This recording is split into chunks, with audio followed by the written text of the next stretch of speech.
Je vous salue Marie, pleine de grâce, le Seigneur est avec vous.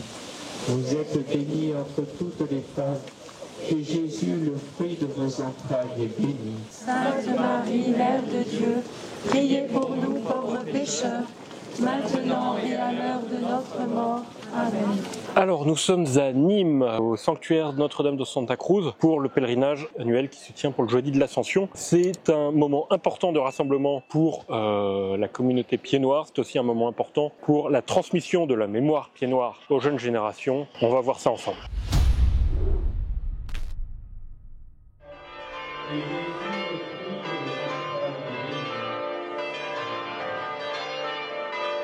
On accompagne notre grand-mère pour cette manifestation des pieds noirs. Pour perpétuer un peu la tradition, pour un peu faire connaître l'histoire dans la famille. Très jeune, nous avons participé avec mon père à toutes ces manifestations de Français d'Algérie, pieds noirs. On tenait des stands avec lui. Et c'est vrai que mon père a réussi cette prouesse à nous transmettre cette histoire sans verser trop dans la nostalgie. D'où le credo de notre association, non à la nostalgie, oui à l'héritage. Moi j'ai repris la librairie il y a 2 ans. L'objet c'est vraiment de transmettre l'histoire et de rétablir surtout l'histoire alors qui a été souvent falsifiée et malmenée. Ça fait longtemps que vous venez à cette procession ? Ça fait 10 ans, un peu plus. 14 ans peut-être. Ça fait peut-être 6-7 ans que je viens.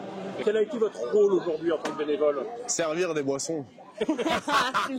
Servir des boissons et porter la Vierge. Ouais. Vous m'avez dit que vous êtes une famille de pieds noirs. Ouais. Vous aussi ? Oui, les personnes vieillissent, donc il y a moins en moins de monde. Il y a des jeunes qui viennent, mais il n'y en a quand même pas énormément, parce que vu qu'il n'y a pas les pieds noirs directement qui viennent, il y a moins de monde. Il faut que la jeunesse prenne le relais. Voilà, exactement. Comment est-ce que vous estimez que la transmission de la mémoire pied-noir s'est faite ? Par les histoires. Les moments café, c'est là où il y a le plus d'histoires qui sont racontées, et genre c'est toujours les mêmes. Donc du coup, au fur et à mesure qu'elles sont racontées, t'as des détails qui se passent en plus. Et ouais, t'as un imaginaire qui se crée. Enfin, moi, c'est comme ça. Ça a beaucoup été galvaudé dans les livres d'histoire, au point que beaucoup de pieds noirs ont eu honte de parler de leur histoire à leurs enfants. Ça a créé une scission, une perte de lien, comme un chaînon manquant en fait, entre les générations. Et c'est un peu dommage parce que y a beaucoup de choses qui vont disparaître. On les a fait culpabiliser de choses qu'ils n'ont pas faites. Je pense que c'est l'une des histoires qui se perpétue le plus. Oui, je pense. Parce que c'est hyper important pour nous. Ouais, voilà, c'est la fierté d'être pieds noirs. En fait. Ouais, on est fiers d'être pieds noirs. Voilà. Et je pense que, ouais, on en parle beaucoup. Moi, je le dis. On a baigné là-dedans, Oui. dès l'enfance. On a vraiment pas, c'est pas qu'on n'a pas eu le choix, mais c'est que voilà, c'était comme ça, c'est pas autrement. Je pense qu'il y a vraiment beaucoup d'autres familles, une large majorité quand même, où il y a eu quand même un rejet et des pieds noirs.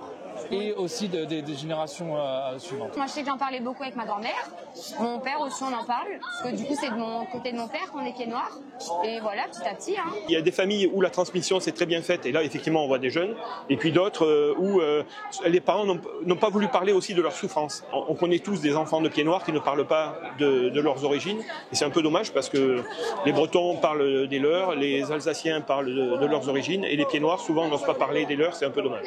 Il y a quelle proportion de jeunes qui s'intéressent à l'identité pieds noirs ? Pas beaucoup. Ouais, non, pas tant. Je serais en proportion, je sais pas, mais il y en a par rapport aux anciens, il y en a vraiment pas beaucoup quand même. Ouais, c'est un truc qui se passe. C'est ça qu'on essaye de s'y mettre. Raviver tout ça. Je pense qu'il y a vraiment une recherche de savoir, d'identité, de savoir qui on est, à force de rejeter, de toujours déconstruire et tout ça. Ben, je pense qu'il y a forcément des gens qui vont vouloir justement se retrancher, savoir qui on est, savoir d'où on vient, voilà.